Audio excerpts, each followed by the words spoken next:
If you've been waiting for something intense, something powerful, something that sets the entire tone for season 6, then this is it. We finally have our very first full scene featuring Jesus, and it is far more emotional, layered, and revealing than anything we've seen from this storyline so far. What unfolds inside this single moment doesn't just preview the season, it shakes the ground for everything that's coming.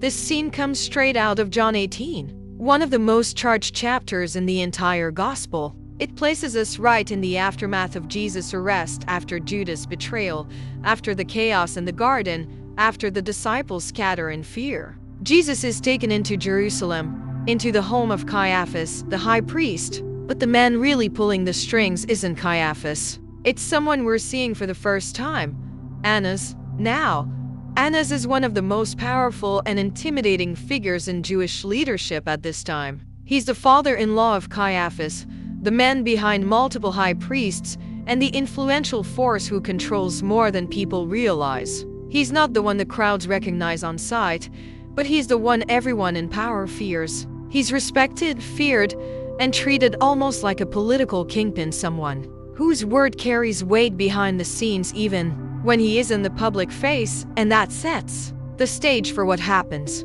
Next, we begin in the middle of the night as the dialogue tells us. After a long Passover Seder, Jesus is brought before Annas, standing in the household of Caiaphas. The moment Annas speaks, you can sense the tone he wants to set. Calm voice, sharp questions, clear control. He says, "It's the middle of the night after a long Seder, so I'm going to ask you to keep your answers concise and to the point. What is the substance and purpose of your teaching?" Right away, we feel the tension. This is more than questioning. It is intimidation wrapped in formality.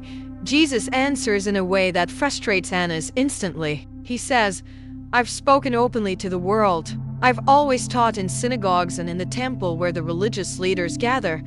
It's a calm reminder that nothing about his message was ever hidden or secret. But Annas doesn't accept it. He snaps back with, "That's not an answer." And you can feel his irritation growing. For him, Jesus' honesty sounds like defiance. For Jesus, the question itself is unnecessary. He has been transparent from the beginning. Jesus continues by saying, "I've said nothing in secret. If you wanted this information, you've had many opportunities to obtain it from witnesses." It's logical, true, and straightforward. But the moment he says it, Anna's son steps in, indignant. "Do you know who you're talking to?" He's shocked not because Jesus is being disrespectful, but because Jesus isn't treating Annas with the fear and trembling they expect. Then comes another sharp question from Annas. "How many people have you told your lies to?" Jesus responds, "I haven't lied, so none." From that point forward, their exchange becomes a clash between truth and power. Annas keeps pressing for answers that fit the narrative he wants. Jesus keeps offering truth that refuses to bend. Annas asks whether Jesus' teachings could be interpreted as calls for violence. Jesus refuses to play into their traps. "Ask those who have heard me." Again, Annas gets upset. He wants an admission, not a reminder that Jesus taught openly.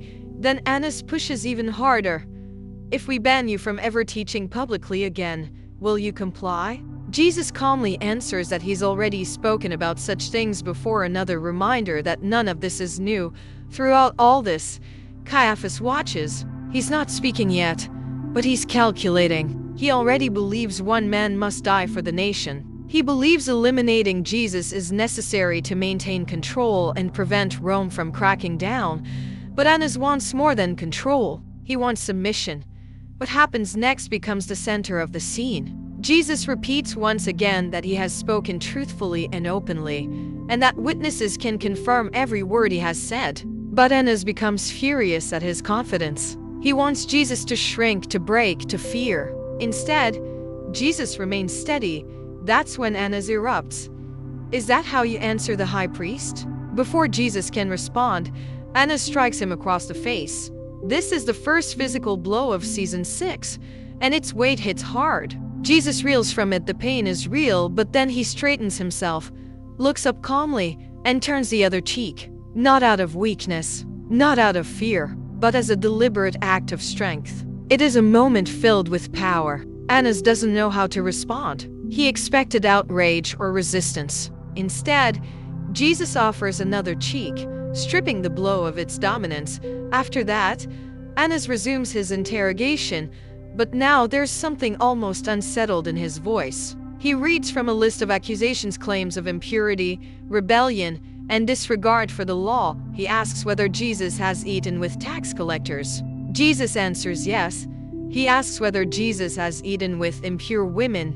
Jesus replies, "I have been observed," making it clear he doesn't accept their view of impurity. He asks whether Jesus has broken Sabbath. Jesus says no. Annas pushes harder, "But you've broken Sabbath and made no apologies, haven't you?" Jesus answers in simple truth, "Your words, not mine." Next comes the question about his followers. Annas asks whether Jesus counts as zealot among them. Jesus replies, "Some very zealous people, yes." Annas snaps, "That's not what I asked." Jesus answers, "Not anymore." Confused, Annas demands explanation. Jesus says, "None of my followers belong to the fourth philosophy. They belong to me." Then Annas questions whether Jesus welcomes Gentiles, especially the woman from Africa. Jesus says yes. "Do you eat with her?" "Frequently." "Have you ever touched a vessel she drank from?" "I haven't thought about it." Seems like something important enough to think about, doesn't it? No, not really. The pattern is clear. Every attempt to trap Jesus fails. His truth doesn't fit inside their structure. Finally, Annas asks the question he truly cares about. "Do you intend to bring our people to ruin by leading a revolution to overthrow Rome?" Jesus answers by pointing back to the endless public record of his teachings. Annas gives up on the direct approach and turns to Caiaphas. Together they begin processing what they've witnessed. Annas admits, "I can't make sense of this man. Why isn't he defending himself?" Caiaphas answers, "He doesn't see the need." Annas thinks Jesus is acting as if he's above them. Caiaphas agrees. Annas then says something revealing. Jesus' confidence makes him look unapologetic and widely known, almost as if he set this situation up himself. But that's exactly what confuses Annas. Why arrange events that guarantee arrest? Why allow himself to fall into their hands unless there's something bigger happening? Caiaphas reminds him of the prophecy, one man will die for the people. But crucially, Annas notes the prophecy never says who will carry out the death. They decide it must be Rome. The final conclusion is simple. We just need to find a reason to hand him over.